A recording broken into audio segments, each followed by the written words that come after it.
Welcome you as well. Thank you very much.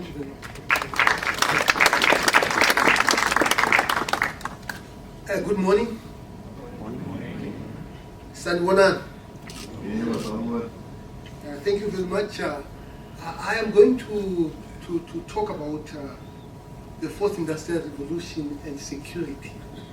And part of the reason why I'm going to talk about the fourth industrial revolution is because I'm the deputy chair of the committee that is going to look into how we position ourselves as a country.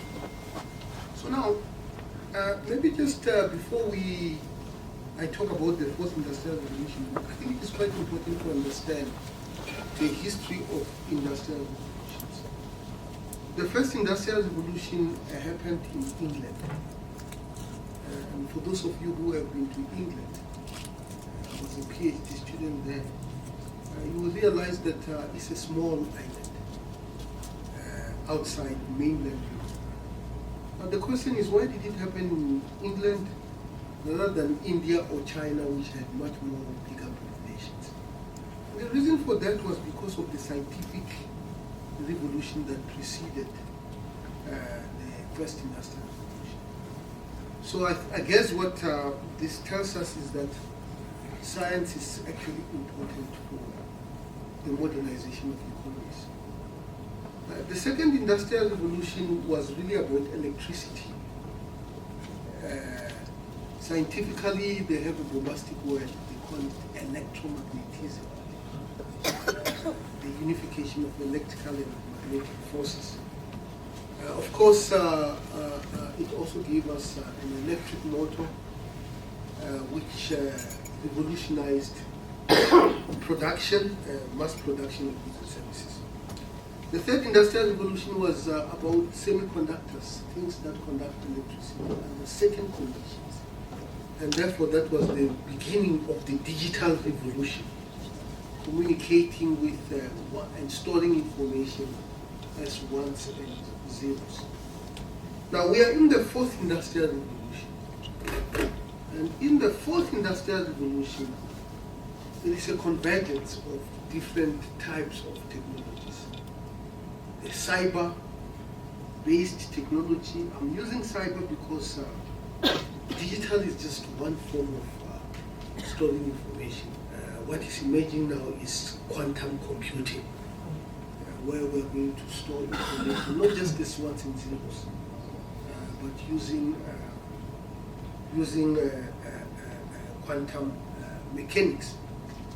And then also the development in the physical spaces. We normally forget that one of the most important aspects about computing is really the physical infrastructure. And much of that physical infrastructure is supposed to manage energy. That is why when you are using your phone or you are using your computer, it becomes hot very, very quickly. And if we can be able to find material that are strong enough to withstand that heat, it means we can be able to put more transistors into our computing materials. So of course we know about the development of graphene. Somebody went to and it is going to revolutionize the field of computing. And of course, also biotechnology, storing information. Now you can store information in DNA. We'll see how this is going to emerge going forward. So the confluence of these three aspects is very unique. Now, as far as security, certainly cyber security is concerned, I think artificial intelligence is a big issue that we need to worry about. Blockchain, quantum computing. We do know about, in artificial intelligence, about adversarial attacks, where you can be able to confuse artificial intelligence algorithms so that they do not do what they are supposed to do. So those are the things that are going to effectively define security going forward. Now, just going back to quantum computing. So normally, if you had infinite amount of computational power, and you can basically be able to break any code. If we assume that you can be able to do all the search, you can search everywhere quickly. So much of the cybersecurity technology has been developed in mind that, based on the fact that computing was based on digital technology. Now, if people are going to be moving towards quantum computing, then we'll have to find new ways of securing our digital infrastructure. Very, very important. So one of the big areas that are going to emerge going forward is cybersecurity in the quantum domain, or given the fact that quantum computers are here and they are going to be able to search much more effectively than the digital technology. Now, maybe just to talk a little bit more about artificial intelligence, because part of the reason is because I hear people confusing artificial intelligence with machine learning, and it has almost become a buzzword. And it's important just to clarify what some of the concepts are. So artificial intelligence is basically building machines that are as more intelligent than us. We used to think they should be as intelligent as us, but in some aspects they are more intelligent than we are. And within artificial intelligence you have various forms. You have soft computing, like fuzzy logic, where you don't have much data. You are building intelligent machines without much data. You have computational intelligence, very important for search. This is the use of physical and biological phenomena, such as swarming of birds, to design algorithms that are able to do efficient searches, whether they are searching shortest distances between 2 points, or even searching for information. Now you have machine learning, which is the use of data. So you must have huge amounts of data in order to, and statistics in order to build machines that are intelligent. And within deep learning, you actually have, within machine learning, you have deep learning. When a neural network becomes big, then we talk about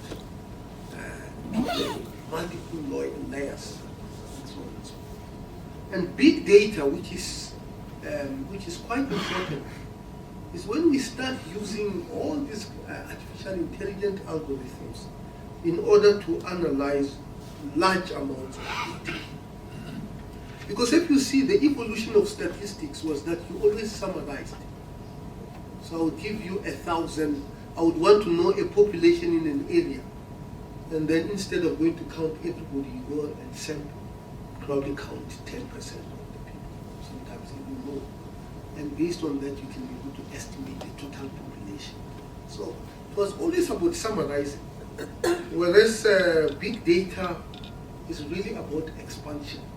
Because of a huge amount of computational power, then we can be able to do that a great deal. And by the way, if you really want to know more about this, please go and buy my book on Amazon. Now, one of the issues that is quite important, certainly in the use of machine learning, is the idea that data is sometimes not always complete. And sometimes it's not complete because of security reasons. So how do you still make decisions when you have incomplete information? And of course, the idea of incomplete information does not really attract many researchers now. The reason for that is because many of us assume that data is readily available. It is not readily available. Again, if you really want to know more about this, please go and buy my copy. Now, this is one of the work that we did quite a number of years ago. We basically wanted to create a system that would be able to detect when somebody is bluffing. It's almost like a lie detector, isn't it? I know a lie detector has had its own problems with our legal system. It's not really admissible in the court of law. So what we have been trying to do is to take that idea into the fourth industrial revolution. How to create a lie detector in the era of huge amounts of information about individuals on the internet, huge amounts of computational capabilities where we can be able to build bigger neural networks than ever before. How are we able to do that? So we created a piece of software that is able to autonomously learn how to bluff without having been trained how to bluff. Of course, the idea of bluffing is a very important tool for the insurance industry. When you drink a little bit too much and you drive your car into a tree and you want to claim insurance from the insurance, of course, they want to know whether you were under the influence or not. And just based on your voice, this can be able to tell. And this work was quite extensively covered in the magazine New Scientist. We conducted this work. It's another example of security. One of the big issues that every nation should be worried about is interstate conflict. And in political science, they call this conflict is not just military conflict. It can also include trade conflict. You will agree with me that the fight between the United States and China is not really a physical fight, it is a trade fight. It's going to be very damaging to the global economy. So what we were trying to do here, this is the work that I did with the political scientist Monica Lagazzi. She's from Lecce in Italy. Was whether we can be able to use artificial intelligence to build a machine that will be able to tell you whether two countries are about to go to war. The threat of conflict here is defined as conflict. So what you do, the first thing that you obviously need is data. And we actually use 7 variables. Distances between capitals, whether the two countries share a border, the differences in the degrees of militarization, amounts of trade between two countries. In political science, they have a concept called democratic peace. It basically says that countries that hold regular elections never go to war. So we also look at as to whether the two countries in question actually hold regular elections, whether one of them does or both of them or none. So we were able to build a system that will be able to actually predict whether two countries are going to go to war or not. How many of you think Swaziland and Sweden will ever go to war? How about South Africa and Botswana? Okay. Our algorithm has an answer, but I don't want to be looking for diplomatic immunity, so I'm not going to tell you what it says. And this work was actually translated into Mandarin by the Chinese press, and this is the Mandarin version of the book. So this is another work that we did. Is monitoring. Can we design software agents that will be able to monitor intrusion into a network? If something that is out of the ordinary happens in a network, whether it is an isolated network within a company or a network within a region or even countries, can we be able to build an artificial intelligence system that will be able to detect whether there is something untoward that is happening within the network. And this work I did with Albert Malay. He's now a vice president of Barclays Bank in Auckland, in New Zealand. So the kind of a network that we use, this is called an auto-associative network. You train it to remember the data that you see. So whenever you present it with a piece of data, it does some complicated non-linear calculations and it remembers what you have just given it. Sounds, why would you do that? Now if, for example, the data that you give it is a state of a network at a given time, which will be defined by certain parameters. Can be big parameters because now we have deep learning that will be able to handle such large amounts of data. If now the character of the network changes, because maybe there is a virus that has just been introduced, then it will not be able to remember what it has seen. And that becomes a marker as to whether there is an intrusion into the system. Quite important. And we tested this on, still remember the 2001 Code Zero, was it Code Zero virus, global virus, computer virus. And you can see what happens to the error. You could actually detect it shortly before the virus actually came into the network. Another work that we did is this triage. It was actually invented in the army, but we did it for the hospital. So normally in the army, when you have one doctor and 20 injured people, and you know that the doctor cannot be able to probably see more than 4 people, or given the state of the injuries of the soldiers, he can't be able to help more than 4 people. Who does he help? Who does he help? It's called the triage. In the First World War, when this system came into being, obviously you have to help the person who is going to recover, isn't it? There's no point in trying to medically assist somebody on an injury that will probably take 6 hours to handle by a doctor, and you are not even sure whether the person is going to survive. So obviously, if this decision is made by human beings, there's always a problem. If you go to casualty in hospitals, you have all these injured people.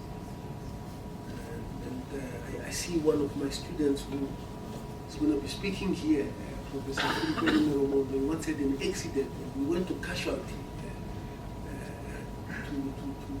so the way he was being assisted. And we had all these injured people, like 30, and there were only 2 doctors on call. And clearly the doctors need to know who should be held first, second, and third. And what we do here is a system that I developed with my student Dan Golding. We use reinforcement learning. We use genetic algorithm, an artificial intelligent method that actually does.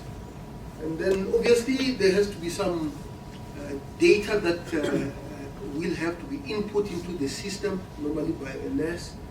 And the system is able to tell you, help this patient first, second, third, fourth, and fifth.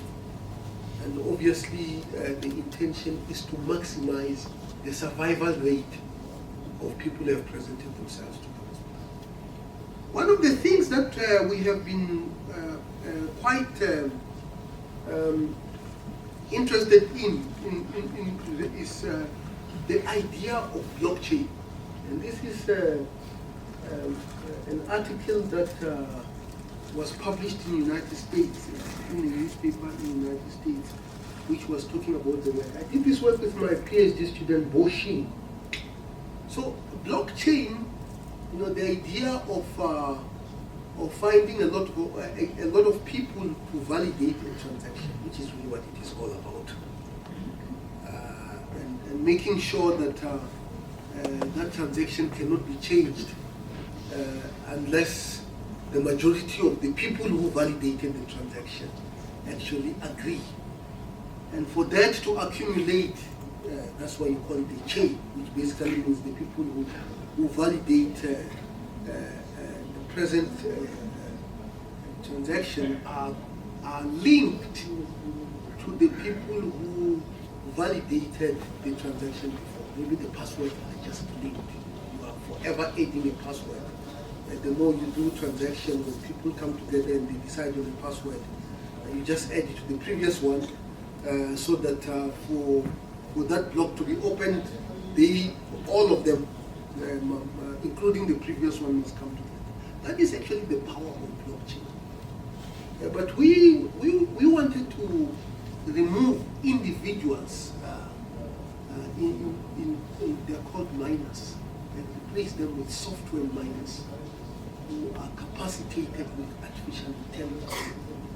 And of course, this has proven to actually improve the efficiency of blockchain. I'm about to finish. I mean, some of the things that we are worried about is, nudge people. He explains a very interesting concept. If you go to for men, you know this. If you go to a toilet in Holland and you see a urinal, there's a picture of an ant. You probably have seen it, isn't it? The reason why you have that picture is called nudging. They are nudging you to behave properly while you are there. Now they can nudge you to buy things, to act in a certain way. In fact, the person who came up with that concept even won a Nobel Prize in 2017 for that. Now, is that freedom? We should understand these things because they have all sorts of implications on security. And I think ultimately it's about ethics. Now, just looking forward, I think for us to prepare our people so that they can be able to thrive in this fourth industrial era, I think they should have multidisciplinary educational experience, something that we don't do too well in South Africa. I was an undergraduate student in the United States. And as an engineering student, I was quite surprised that I had to take human sciences. I took 3 acting classes. So the reason why you don't see me in generation or Isibaya is not because of talent. I am quite talented. I took 6 economic classes, I took psychology classes, 2 psychology classes.